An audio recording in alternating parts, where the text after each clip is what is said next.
Jake. Hi, welcome to BeerThralls presents the Beer Protocol. I'm James. I'm drinking water today in a very large Star Wars cup. I'm Jake.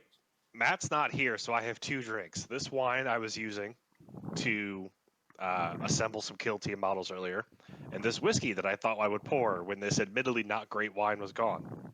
All wine is acceptable. Send help. All right, Jake, tink. Clink, clink. All right. So we're gonna talk about Omega Red. Because that's what you can say. Omega Red, Omega. Oh, sorry. What is that, James? What are you Omega demanding of Red. me? Wait. He's a Russian pilot. Just think of that, okay? Internalize the Russian pilot. Omega. Not, So I'm sorry. Have you seen Star Wars: The Bad Batch? Yes.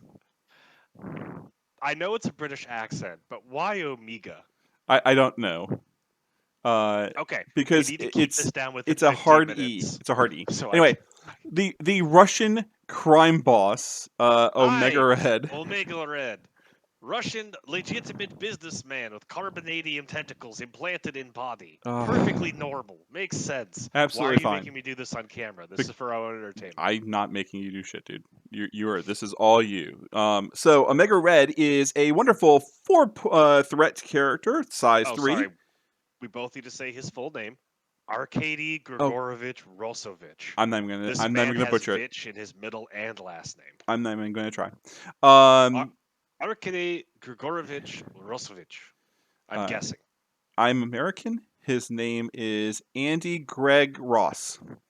You gave him 3 first names. Why? Because I can. You named like half the cast of Friends.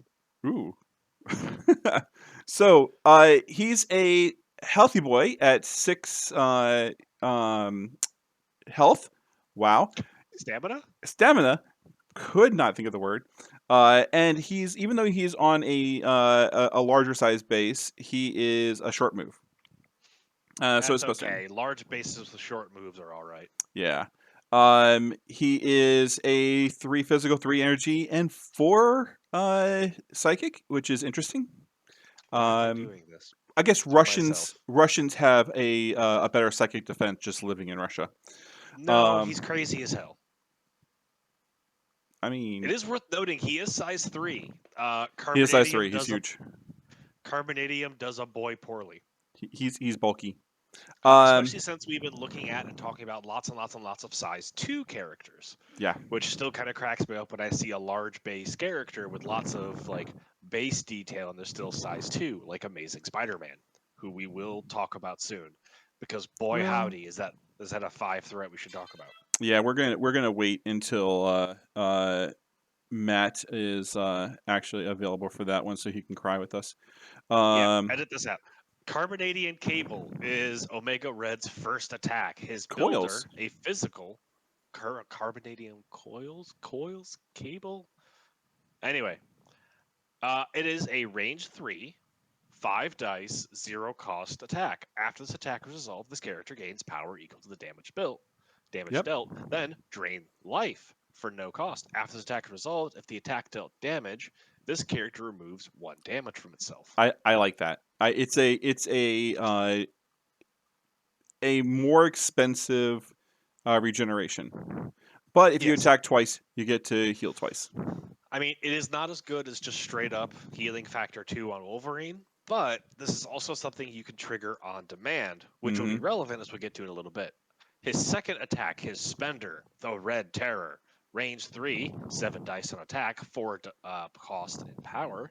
Before choosing a target, this character chooses whether this attack's type is physical or energy. Super good. Then on Wild, absorb Essence. Change one of the defending character's crit, wild, or shield results to a skull. This character gains 1 power for each die changed in this way. This is a very good ability on a Wild. Yeah.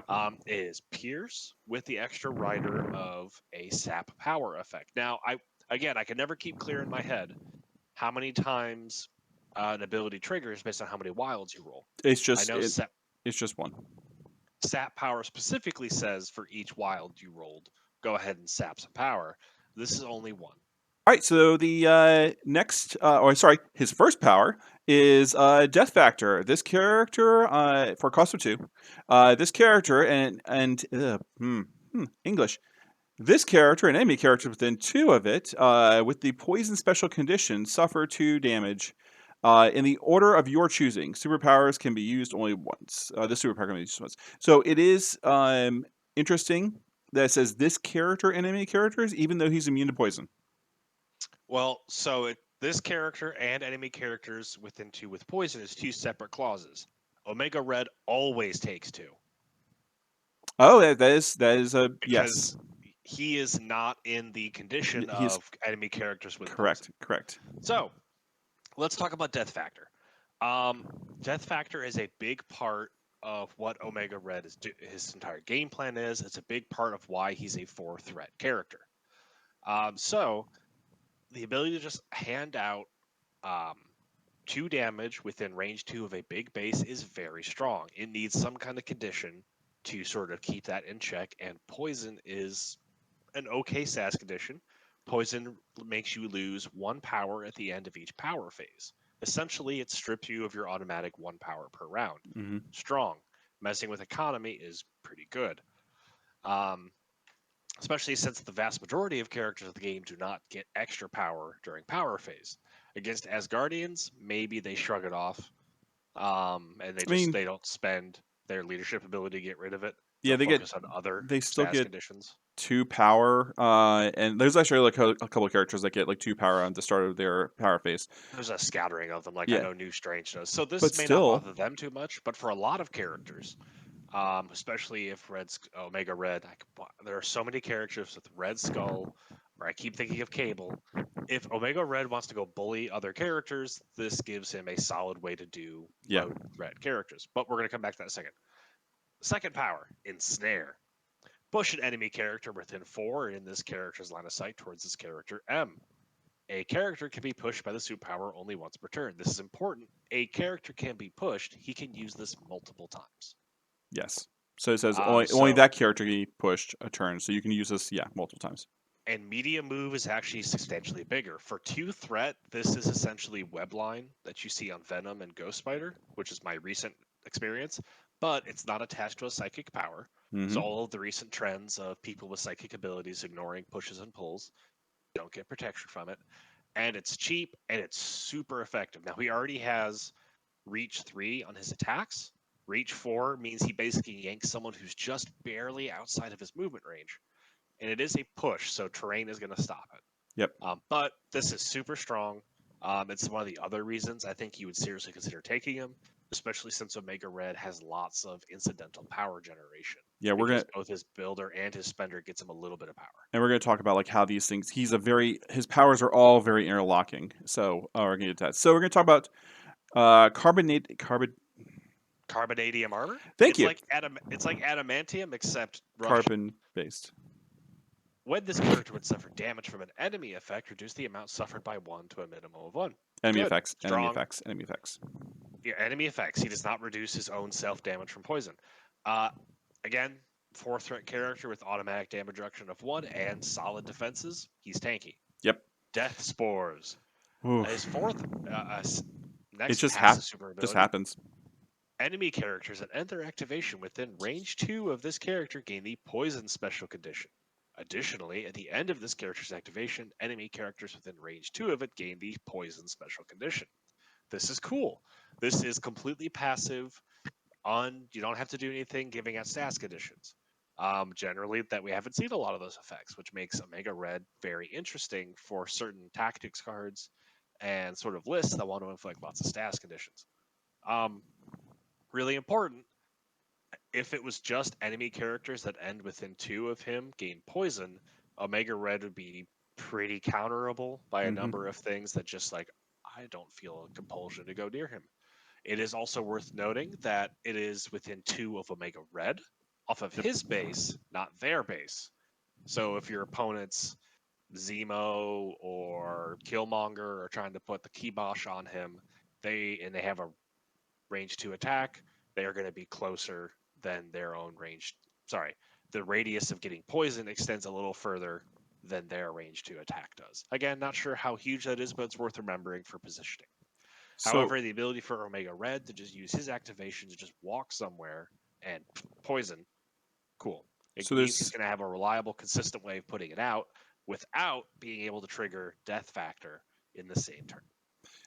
there's two important details with this. One, it's enemy characters that end their activation. So if you pull somebody in, that is not their activation. They don't immediately get poisoned.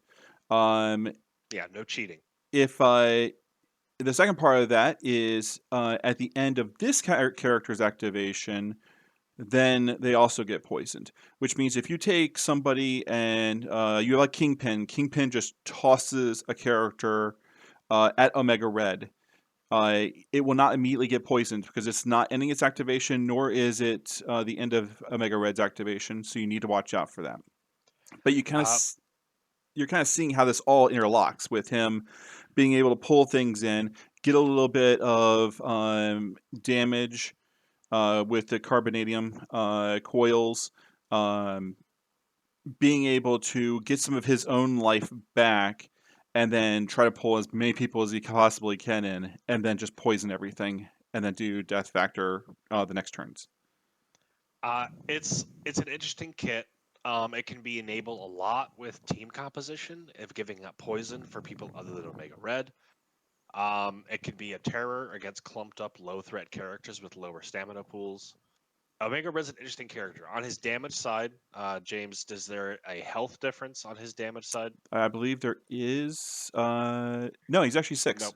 Okay, so his damage side, his days, or sorry, his injured side is the same as his healthy side. So just kind of looking at his kit, the one other thing he brings to the table is he does have a tactic card. Mm-hmm. So actually, I think his box comes with 3 tactics cards. So I'm going to look at. He comes with 2. Okay. His box comes with Red Room Training. This is relevant because Omega Red is literally the only character in that box. So Yeah. it's clear that they at least intended these cards to be used with him. At the start of the activation phase, any allied character can spend 2 power to play this card. This character gains stealth until the end of the round. A Yep. tactic card to give stealth to anyone for 2 power is really interesting.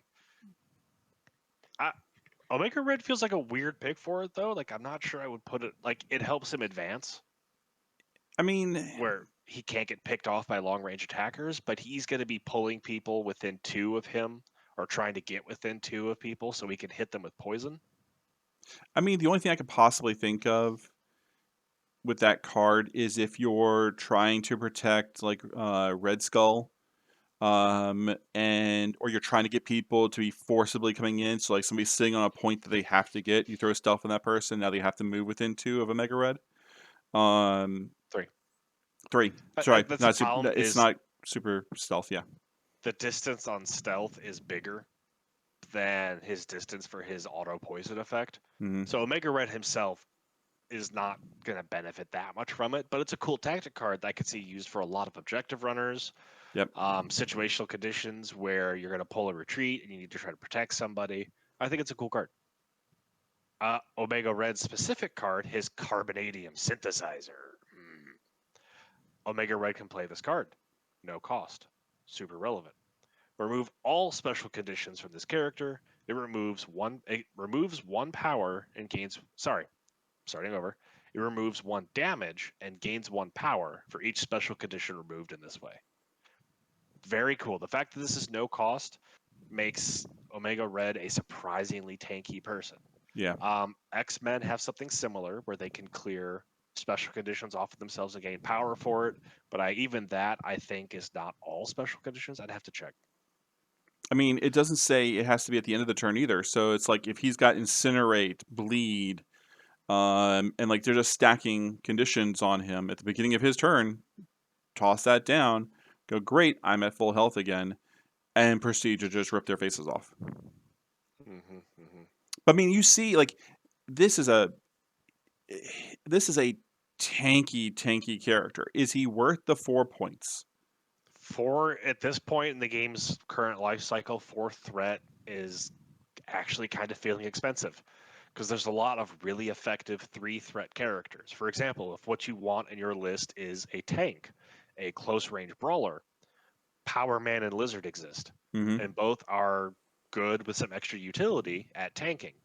Omega Red doesn't bring any particular tankiness or aggro attraction to the table other than his yank with ensnare and then being not taking a lot of damage in return.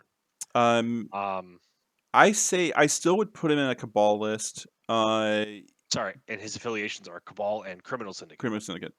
Actually, I would put him in both of those, and just as one of the 10 because having him He's a good around, switch hitter. yeah, he's good for people who are very dependent on power. Um, especially like some of the Cabal lists you're gonna have to go against. There's certain characters that are just so dependent on power. I can't think of one off the top of my head. But I can see the character. Um, uh, That doesn't help Black me at Bolt. all. I I don't. think Black Bolt's also one of Black them. Bolt. He gets Thanos, extra power each turn, but not his poison. abilities are well doesn't prevent his extra power. Oh yeah, it Black doesn't hurt. Bolt. Yeah, I'm pretty sure Black Bolt gets 2 power around. but But he wants the extra oh yeah, power for the big attack. But he's like gonna use it. So what's interesting too though is if you have a way to give out stun, I feel yeah, like between stun and poison that could potentially lock a lot of things down. It's one of the reasons why Hulk is now immune to stun because for especially for the people who get multiple power during power phase, stun cuts them off a lot. mm-hmm. So put Omega Red in a list that gives out poison and stun. Off the top of our head, who gives out poison? Viper, Viper. obviously, which leads to good synergy in a Cabal list. Whether he's working for Red Skull Is there a or for Sin. Isn't there a character that does damage? Is it? It might be incinerate. There's a character that's like, if you are X, then take a point of damage at the end of the turn. I can't remember if it's incinerate or if it's poison. Well, there's Bleed, which I is know there's that's bleed, that's a but status condition. I know, but there was a character that said like, if you have a status condition, you take a point of damage, and I can't remember. And I I really should have looked that up. I Um, don't think that exists because then you'd see entire lists built around status conditions. Omega Red is the first person I've heard seen people just going, "Oh, I'm going to build a list that does poison now." I If there mean, was it's if not a that bad idea. ability existed, it'd be like alchemists and guild in whatever that game that is no longer around, Malifaux? No, Gilball.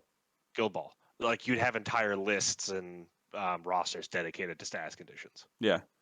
I still think it's a great idea. He is extremely tanky. He is got some pretty good attacks. Even like the absorb essence from Red Terror for 4 power is great.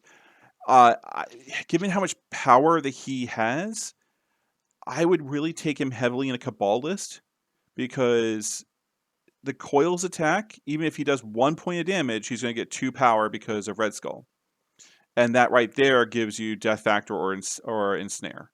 Yeah, he So, has ensnare is good enough that you could power dump into it even hmm without saving for his spender. So it's worth considering any way he can get more power. Another random potential list building combo you could try is Scarlet Witch. She can both inflict poison with her Hex Blow, and anyone within 3 of her cannot shake poison. oh yeah, that's a That great thing. potentially gives you decent synergy. It is also worth noting a shake action um, is not the same thing as playing, for example, a tactic card to get rid of a Hmm status condition.